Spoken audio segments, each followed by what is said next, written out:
Hello, welcome to my channel. My name is Elaine Rau and I do product reviews. Today I'll be reviewing the iSteam steamer. So let's go ahead and open it up and check it out. So basically it only comes with two pieces, this one and this one. This piece attaches onto here if you want to brush, brushing it while I steamed it.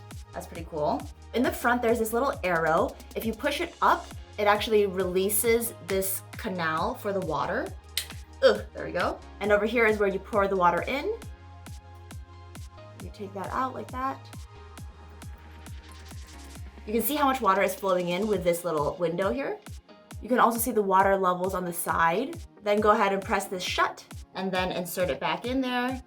Just snap into place and then this thing comes down. Then all you need to do is basically plug it in. So we are going to go ahead and steam this shirt. As you can see, there's a lot of wrinkles right there. So let's see how it works. All right, after you plug it in, make sure to turn it on. We're just gonna point it at there.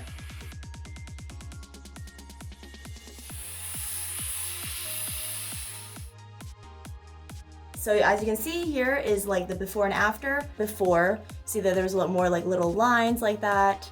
But over here, once it's steamed, they're gone. So there you have the iSteam steamer.